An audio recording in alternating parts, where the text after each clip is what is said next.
wait to start baking today. Oh no, I totally forgot to soften the butter. There's gotta be a quicker way to do this. You know what? I remember just telling me a few different ways. Let's try it. Cut the butter into 1/2-inch thick slices. That's right. Now into cubes. Creating more surface area is going to warm up the butter a lot faster. This will take about 5 to 15 minutes. Let's create a warm and steamy environment in the microwave to soften the butter fast. The first thing you're going to do is heat up 2 cups of water and then microwave it for about 3 minutes. Place 1/2-inch thick pieces of butter on a plate.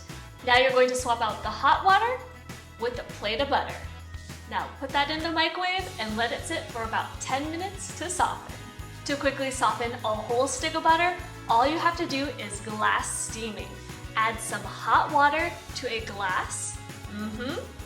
Let it sit for about 3 minutes to warm up. Now pour out that water that you had in that glass. That's right. And then put the glass straight on top of that stick of butter. It's gonna get nice and steamy in that warm environment and soften the butter in about 8 minutes. Put the butter in a bag, grab a rolling pin, and smash it till it's flat. Oh, that's right. Now give it a quick roll until it's about 1/16 inch thick. Now you can let it sit at room temperature for about 5 minutes and it's ready to go.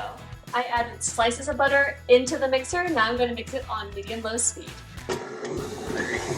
This just takes a few minutes and works really great if you're already gonna cream butter and sugar together.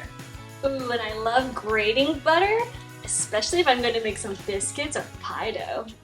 If a recipe calls for softened butter, how do you know when it's ready to use? Let me show you 2 easy tricks. Typically, I like to soften butter between 65 to 67 degrees Fahrenheit. This is perfect for making frostings or cakes or when you're creaming butter and sugar together for a cake or a cookie. Insert an instant read thermometer into the center of the butter stick. It's usually colder towards the core.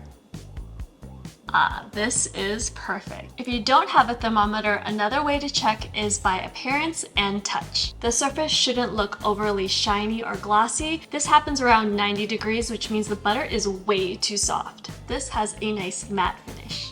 Lightly press into the surface.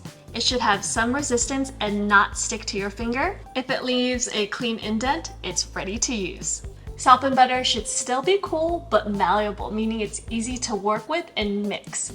This will ensure that it holds air when it's beaten, giving you the right texture and structure to your baked goods. Yikes, did I let this soften too much? Let me do a quick test. Oh yeah, this is not gonna hold up for cakes or frostings, but you know what?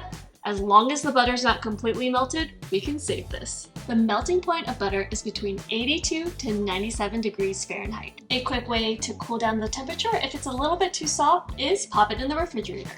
Check in every few minutes until the desired texture is reached.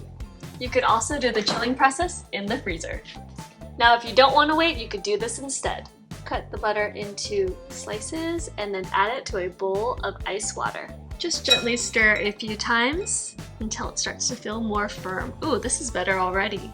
To dry any of the moisture on the surface, just place it on a paper towel and dab. Now it's ready to add to your recipe. Oh my gosh, why is it always so hard to spread? There's gotta be an easier way. Here's 2 things you could try. Grab a peeler and get a thin layer of butter and just add that to your toast. Or you could take a steak knife. It has a nice serrated edge, giving you little grooves, making it easier to spread. Breakfast just got so much easier. Whoa, that looks good. Hey Jess, have you heard of that butterboard trend? Yeah, who doesn't love bread and butter? Girl, do you think we should make one? I'll make the first one. Okay, we're gonna smear on that softened butter. Now let's sprinkle on some chives, fresh thyme. I love crunchy salt. Freshly cracked black pepper. And we can't forget the crusty bread. I love toasted sourdough loaves if you have them. Here you go. Whoa, that looks so good. You know what? I'm gonna make a sweet one. I'm gonna sweeten up the butter with a little bit of sugar and cinnamon, kind of like a churro. Just mix it all together. Let's add the butter to the board. Add apple pie filling. Add a little more cinnamon on top, some caramel sauce, just drizzle it right on top, and crunchy candied pecans. And don't forget the toasty brioche. Now this is a butterboard. Which one should we eat first?